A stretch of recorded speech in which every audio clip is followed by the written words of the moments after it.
کہ ہمیں یہ سمجھنا چاہیے کہ what was the life of a Punjabi Hindu let's say اور پشتون ہندو جو یہاں پر رہتا تھا. تو اس کے لیے پرکاش ٹنڈن ایک صاحب ہے, ان کی کتاب ہے دا پنجابی سینچری کے نام سے, وہ اگر آپ پڑھیے وہ آٹو بایوگرافیکل اکاؤنٹ ہے 3 جنریشنز آف پنجابیز کا. لیٹ 19th سینچری سے وہ شروع ہوتا ہے اور جس میں وہ اپنے دادا, پھر اپنے والد اور پھر اپنا خود کا وہ. سو یہ جو سارے کیریکٹرز ہیں, ان میں سے بہت سارے characters I could clearly see they are from the same kind of shaped by the same kind of experience. کہ جہاں پر کہ انگریز آ گیا ہے, انگریزوں کا ویسٹرن ایجوکیشن کا سسٹم بھی آ گیا ہے جس میں یہ لوگ کوئی انجینئر بن رہا ہے, کوئی ٹیکنیشین بن رہا ہے, کوئی ریلوے میں جوائن کر رہا ہے, کوئی نہری نظام کو جوائن کر رہا ہے, اور اس طرح سے کوئی ان میں سے کوہاٹ میں ہے, کوئی لورا لائی میں ہے, کوئی چکوال میں ہے, کوئی وہاں کے ظاہر ہے کہ اوریجنل بھی باسی ہیں لوگ, لیکن روزگار کے سلسلے میں یا کسی اس کے سلسلے میں. اور یہ ان کا تعلق پھر اس زمانے کی ایک معاشرتی جو زندگی ہے اس میں مختلف آرگنائزیشنز کا کردار ہے. جیسے آریہ سماج کا کردار بہت اہم ہے, سنگھ سبھا کا کردار بہت اہم ہے. تو یہ اچھا, آخری بات یہ کہ اور وہ ہے وائلنس, پارٹیشن وائلنس. تو ایک تو مجھے اس بات پر ہمیشہ حیرت رہی ہے کہ جن لوگوں نے وائلنس ایکسپیرینس کیا ان کے دل میں میں تو کم لوگوں کو ایسے جانتا ہوں جن کے دل میں میل ہو یا جن کے دل میں کوئی ایک سختی یا خلش رہ گئی ہو. ہاں, ان کی آگے اولادیں وہ چاہے ضرور کسی انتہا پسند تنظیم کے لیے ووٹ کرتی ہیں یا ان کو سپورٹ کرتی ہیں, لیکن جتنے بھی کیریکٹرز جن کا انہوں نے یہاں پر وہ نقشہ کھینچا ہے ان تمام کے دلوں میں تو اس خطے کے لیے یا اس جگہ کے لیے محبت ہی ہے. اور اس کی میں اگر آپ کو ایک مثال دوں تو تلوک چند محروم کے ہی بیٹے جگن ناتھ آزاد, ان کا بھی ڈاکٹر صاحب نے حوالہ دیا ہے کہ جگن ناتھ آزاد نے نظمیں لکھی ہیں مسلمانوں کی حمایت میں. وہ ہندوستان میں رہے اور وہ بلکہ ہندوستان کے مسلمانوں کو حوصلہ دے رہے ہیں کہ اس دور میں تو کیوں ہے پریشاں و ہراساں, کیا بات ہے کیوں ہے متزلزل تیرا ایمان, دانش قدائے دہر کی اے شمع فروزاں, اے مطلع تہذیب کے خورشید درخشاں, اس طرح کر کے. اور اسی طرح انہوں نے جب بابری مسجد کو گرایا گیا تو اس پر بھی انہوں نے وہ نظم لکھی, یہ تو نے ہند کی حرمت کے آئینے کو توڑا ہے, خبر بھی ہے تجھے مسجد کا گنبد توڑنے والے, ہمارے دل کو توڑا ہے عمارت کو نہیں توڑا. سو یہ وہ لوگ ہیں جن کو یہاں سے جبرن نکالا گیا اور ان کے دل میں لیکن پھر بھی اس جگہ کے لیے بہت محبت ہے. اور اس میں جو ایک حوالہ ہے اگین اس کا بھی انہوں نے ذکر, وہ ہے بھیشم ثانی. بھیشم ثانی جو تھے وہ ان کے بھائی ایکٹر جو تھے بلراج ثانی کے, بلراج ثانی کا انتقال ذرا جلدی ہو گیا. بھیشم ثانی جو تھے وہ ایک رائٹر بھی تھے اور ان کا ایک ناول ہے جس پر فلم ڈرامہ بنا ہے دوردرشن کا, تمس. وہ تمس جو ڈرامہ ہے وہ اویلیبل ہے, it's a painful watch but you must watch that drama جو دوردرشن پہ چلا. اور اس میں جو ہے انہوں نے بھیشم ثانی نے جو ذکر کیا ہے, بنیاد بنایا ہے جس واقعے کو, وہ راولپنڈی ڈویژن میں جب فسادات شروع ہوئے مارچ 1947 میں. اس جگہ کا نام غالباً تھوا خالصہ ہے یا کیا ہے اس گاؤں کا جہاں سے فسادات شروع ہوئے تھے. اور وہ تمام واقعات سچے واقعات ہیں کہ جس اسکیل کا وہ وائلنس ہے اور وہ, لیکن اس سب کے باوجود جو ڈسپائٹ دا فیکٹ کہ وہ ڈرامہ دوردرشن پر چلا, لیکن جو بھیشم ثانی کی جو ٹریٹمنٹ ہے اس کی وہ بہت ہی کرٹیکل ہے, وہ بہت ہی ایک آبجیکٹو ہے. وہ ان کا مقصد جو ہے اس میں مسلمان کو ظالم دکھانا یا سکھ کو مظلوم دکھانا نہیں ہے, وہ ایک جو ایبسرڈیٹی آف دیٹ وائلنس ہے اور how that violence in a way in fact make people communal or make them like into religious beings. وہ اس میں بہت سٹل انداز میں وہ انہوں نے وہ دکھایا ہے. اچھا, بس میں اب اپنی گفتگو ختم میں کروں گا کیونکہ میرا جو پسندیدہ اس میں جو تھا وہ راجہ مہدی علی خان کا وہ تھا خاکہ. کیونکہ راجہ مہدی علی خان جو ایک تو میں ویسے چونک گیا کہ راجہ مہدی علی خان جو ہے وہ کیا وہ ہندوستان ہجرت کر کے گئے تھے, کیونکہ ان کی تو پیدائش وزیر آباد کی تھی, اور وہ اگر آپ نے کبھی نام سنا ہو مولانا ظفر علی خان کا جو بہت بڑے ایک صحافت کے تھے, وہ زمیندار اخبار نکالتے تھے, تو وہ خیر انہوں نے بتایا کہ کس طرح وہ جاب کے سلسلے میں وہ آلریڈی وہاں پر تھے, اور جو ان کا واقعہ ہے کہ جس کی وجہ سے وہ اپنی صحافت کنٹینیو نہیں کر سکے, وہ بھی بہت دلچسپ ہے کہ انہوں نے ایک دفعہ اخبار میں خبر انہوں نے چھاپی راجہ مہدی علی خان نے, اس پہ کسی کی وفات پر لکھ دیا فوتیدگی کی اطلاع, جس پر مولانا ظفر علی خان کو شدید غصہ آیا اور انہوں نے ایسی اردو کی کوئی گنجائش نہیں ہے بہرحال. تو اس پر جو اور آپ نے پھر ان کا جو لکھا ہے نا کہ وہ پھر فلموں کے لیے وہ نغمے اور گیت بھی لکھتے تھے, اور اس میں ایک جو ان کا جو گیت ہے جو بہت مشہور ہے وہ ہے لگ جا گلے, کہ لگ جا گلے کہ پھر یہ ہنسی رات ہو نہ ہو, شاید پھر اس جنم میں ملاقات ہو نہ ہو. And it's a beautiful song. اور پھر میں نے جا کر اس کو مزید دیکھا, اٹ ٹرنز آؤٹ کہ اس میں تو سارے ہی وہ لوگ شامل ہیں اس گانے کی دھن جن نے ترتیب دی. مدن موہن وہ بھی اس کتاب میں ہیں, وہ بھی یہیں سے ہجرت کر کے گئے. کہاں سے ہیں وہ؟ ان کی کراچی کی پیدائش ہے, وہ سندھی ہیں, رائٹ. تو یہ ایک I think on this note کہ یہ ایک صحیح معنوں میں ایک گلدستہ ہے یہ کتاب, کہ جس میں تحقیق بھی ہے, جس کی نثر بھی انتہائی خوبصورت ہے, اور جو ایک انتہائی ایک جس کو کہنا چاہیے ایک انسانی ٹچ کے ساتھ, ایک ہیومن ٹچ کے ساتھ یہ تمام کہانیاں وہ اور یہ ساری تاریخ جو بہت تکلیف دہ تاریخ ہے اس کو یہ کتاب بیان کر رہی ہے, اور جس کے لیے آئی تھنک آپ کو مبارکباد بھی اور آپ کا بہت بہت شکریہ بھی یہ کتاب لکھنے کے لیے. Thank you.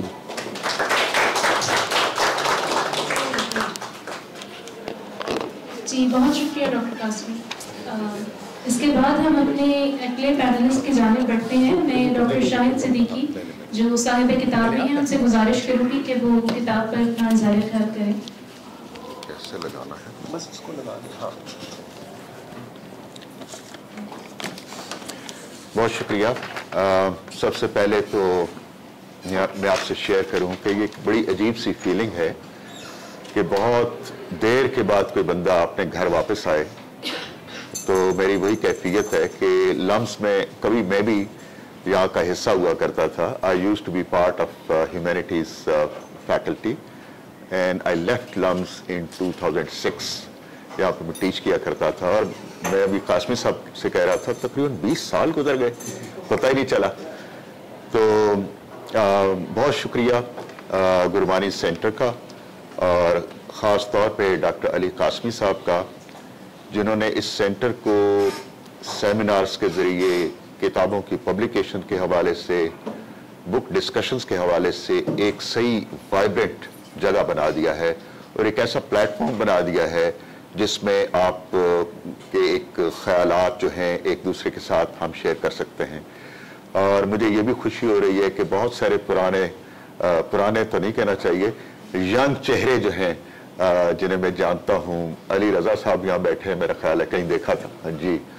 تو وہ ہیں ڈاکٹر طیبہ تمیم ہیں, ڈاکٹر حبیبہ ہیں, اور یہ لوگ ہیں جن سے بڑے عرصے کے بعد میں مل رہا ہوں. یہ کتاب جو ہے, میں تھوڑا سا اس کا بیک گراؤنڈ بتاؤں گا کہ یہ کیسے, اس کا آغاز کیسے ہوا. میرا اپنا سبجیکٹ جو ہے وہ انگلش لٹریچر ہے اور لنگوسٹکس ہے, تو یہ میرا سبجیکٹ بالکل نہیں ہے ہسٹری.